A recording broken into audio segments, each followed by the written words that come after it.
नमस्कार, evening news live में आपका बहुत बहुत स्वागत है। मैं हूं आपके साथ कीर्ति अरोड़ा। चलिए खबरों के सिलसिले को सबसे पहले पंजाब की ओर ले चलते हैं। आज पंजाब में भगवंत मान सरकार की कैबिनेट की बैठक हुई। इस दौरान अमृतसर के हरमंदिर साहिब से प्रसारित होने वाली गुरबानी प्रसारण सभी के लिए मुफ्त करने के प्रस्ताव पर चर्चा की गई।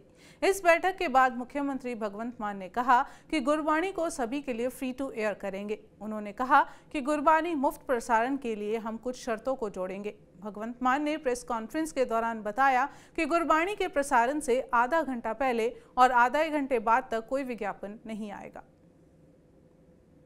हुण क्योंकि उधरों तहां तो दबाव पैंदा है भी आ की करी जाने हुण पहलां टेंडरां दी गल तां मन्ने ना, इहदा मतलब टेंडर पहले तां हुंदे नहीं सी, टेंडरां ते आ गए। हुण टेंडरां दे विच भी कोई लै जाऊगा जी अमीर बंदा आके बोली लाउणगे गुरबानी दी जी, गुरु नानक साहब की सच्ची गुरबानी की बोली लाउणगे टेंडर बुला के 2 करोड़ 5 करोड़ 8 करोड़ 25 50 52 तो जो ज़्यादा अमीर होगा फिर लै जाऊगा वो, फिर वह चैनल लवाते फिरांगे घर च।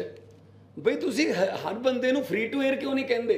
हाँ असी शर्तां उहदे विच जरूर मैंशन करांगे जो कल नूं पूरा असी लैके आवांगे एक्ट कि अद्धा घंटा पहला अद्धा घंटा बाद प्रसारण तो लाइव प्रसारण तो कोई कमर्शियल ऐड नहीं आनी चाहिए, स्क्रीन ते कोई रनिंग कमर्शियल नहीं चलना चाहिए। ये बकायदा सी मेक श्योर करांगे। जे किसी ने इस कानून तोड़िया तो उन्होंने असीं नहीं फिर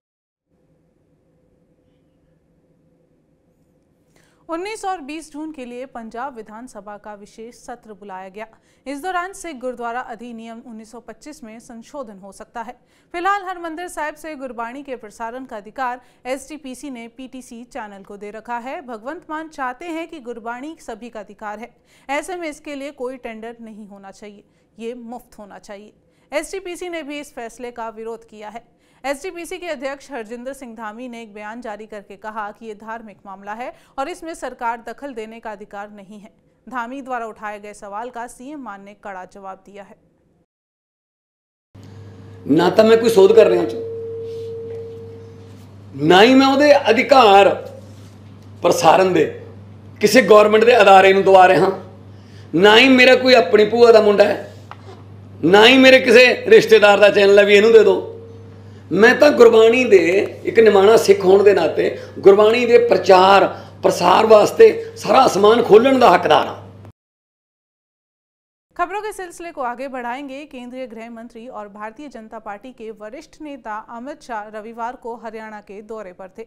गृह मंत्री ने इस दौरे को आगामी लोकसभा चुनाव का शंखनाद कहा जा रहा है। जैसे कि सभी को पता है कि 2024 चुनाव की आग ने धीरे धीरे अब तूल पकड़ना शुरू कर दिया है।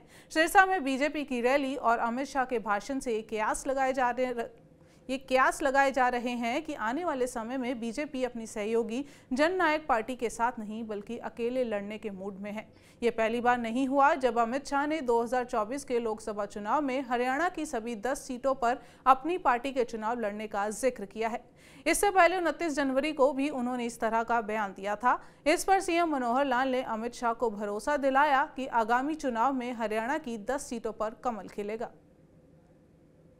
तो मित्रों, मैं माननीय गृह मंत्री जी को कहूंगा कि हम लोगों ने जो देश की सरकार के साथ, भारतवर्ष की सरकार के साथ हरियाणा सरकार कदम से कदम मिला के चल रही है, मैं आगे भी आपको विश्वास दिलाता हूं कि जैसे पिछली बार हमने 10 के 10 कमल यहां खिलाए थे, निश्चित रूप से इस बार भी हरियाणा में 10 के 10 कमल खिला करके और भारतीय जनता पार्टी अपना फर्ज पूरा करेगी और हम आगे बढ़ेंगे। केंद्र में फिर से अगली बार एक मजबूत सरकार तीसरी बार ये बनेगी, ऐसा विश्वास दिलाते हुए मैं आपका पुनः बहुत बहुत आभार प्रकट करता हूं। हरियाणा के जनता की ओर से बहुत बहुत धन्यवाद, बहुत बहुत आभार। केंद्रीय गृह मंत्री अमित शाह पंजाब के गुरदासपुर के बाद रविवार को शाम को हरियाणा के सिरसा पहुंचे थे। यहां पर अमित शाह ने केंद्र में मोदी सरकार के 9 साल पूरे होने के उपलक्ष्य में सरकार के कई काम गिनाए हैं और विपक्षी दल कांग्रेस पर जमकर निशाना साधा है। इस दौरान शाह ने कांग्रेस और पूर्व मुख्यमंत्री भूपेंद्र सिंह हुड्डा पर भी निशाना साधा। उन्होंने कहा कि हुड्डा सरकार 3D की सरकार थी, जिसमें पहले D यानी दरबारियों की सरकार, दूसरा D यानी दिल्ली के दामाद की सरकार और तीसरा D डीलरों की सरकार थी। बीजेपी की सरकार आने के बाद मनोहर लाल खट्टर ने सभी D को खत्म किया है। उन्होंने हुड्डा सरकार को घेरते हुए कहा कि उनकी सरकार के वक्त कभी भी किसानों को 6,000 रुपए नहीं दिए गए। मित्रों, ये हुड्डा सरकार जो थी ये 3D सरकार थी। 3D का मतलब है 1D दरबारी, अपने दरबारियों की सरकार थी।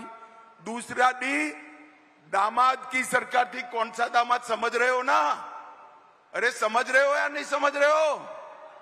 दिल्ली के दामाद की बात कर रहा हूं, समझ रहे हो ना? एक दरबारी, एक दामाद और तीसरे डीलरों की सरकार थी। मनोहर लाल जी ने तीनों डी को समाप्त कर दिया है। अगली खबर जम्मू से। गुजरात में फेक आर्मी पेपर्स के नाम पर फर्जी ड्राइविंग लाइसेंस बनाने वाले गिरोह का भांडाफोड़ हुआ है। इस गिरोह ने जम्मू कश्मीर के 1000 लोगों को ड्राइविंग लाइसेंस इशू किए थे। डायरेक्टोरेट ऑफ मिलिट्री इंटेलिजेंस की पुणे ब्रांच की इनपुट के आधार पर अहमदाबाद सिटी क्राइम ब्रांच ने इस फर्जीवाड़े का खुलासा किया है। खुलासे में ये पता चला है कि ये गिरोह आर्मी कोटा के तहत बारामूला और अनंतनाग जिलों के लोगों के नाम पर ड्राइविंग लाइसेंस जारी करता था। गांधीनगर और अहमदाबाद में आरटीओ ऑफिस से लगभग 1000 ऐसे लाइसेंस जारी किए गए हैं। इस मामले में सिटी क्राइम ब्रांच ने 2 आरटीओ एजेंट संतोष चौहान और धवल रावत को गिरफ्तार किया है। अगली खबर हिमाचल से। हिमाचल बोर्ड ने 10वीं और 12वीं की परीक्षा में शामिल होने वाले छात्रों के लिए एक अहम नोटिफिकेशन जारी किया है। Himachal board of secondary education मतलब HPBOSE की तरफ से कंपार्टमेंट परीक्षा के शेड्यूल जारी कर दिए गए हैं। जारी शेड्यूल के अनुसार इस साल हिमाचल बोर्ड 10वीं और 12वीं की कंपार्टमेंट परीक्षा जुलाई में होगी। कक्षा 10वीं और 12वीं की कंपार्टमेंट और अंग्रेजी परीक्षा में केवल 30 जून तक रजिस्ट्रेशन कर सकते हैं। वहीं क्लास 10वीं और 12वीं एक अतिरिक्त विषय के लिए 30 जून तक अप्लाई किया जा सकता है। 10 जून को लुधियाना में हुए करोड़ों रुपए की डकैती के बाद पंजाब पुलिस ने इसमें शामिल कई आरोपियों को पकड़ लिया है। लगातार दबिश के बाद पकड़े गए लोगों में मनदीप कौर भी शामिल हैं, जिसे डाकू हसीना भी कहा जाता है।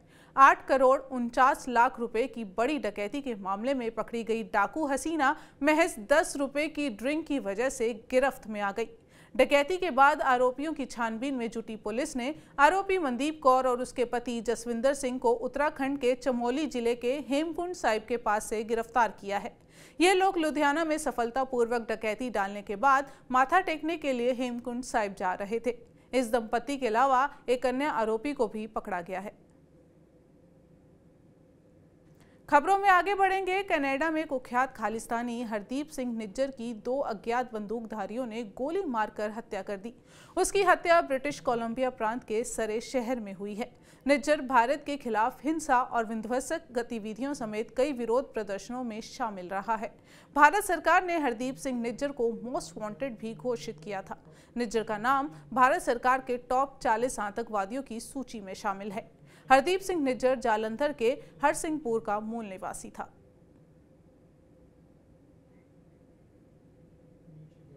दिल्ली के मुख्यमंत्री अरविंद केजरीवाल ने केंद्र सरकार पर रेलवे को बेड़ा गर्क करने का आरोप लगाया है। केजरीवाल ने ट्वीट कर मोदी सरकार पर निशाना साधा है। अरविंद केजरीवाल ने अपने ट्वीट में लिखा है कि अच्छी खासी चलती हुई रेलवे का इन्होंने बेड़ा गर्क कर दिया। केजरीवाल ने आगे लिखा कि आज एसी कोच का भी अगर आप रिजर्वेशन लेंगे तो आपको बैठने या सोने के लिए सीट नहीं मिलेगी। एसी और स्लीपर कोच जनरल से भी ज्यादा बदतर हो गए हैं। इन्हें सरकार चलानी ही नहीं आती, इन्हें समझ ही नहीं आता है। अनपढ़ सरकार है, हर क्षेत्र को बर्बाद कर रहे हैं। खबरों के सिलसिले में आज बस इतना ही। अपने राज्य से जुड़ी हर खबर के लिए आप देखते रहिए TV9 पंजाब, हरियाणा, हिमाचल और जुड़े रहिए इवनिंग न्यूज़ लाइव के साथ। नमस्कार।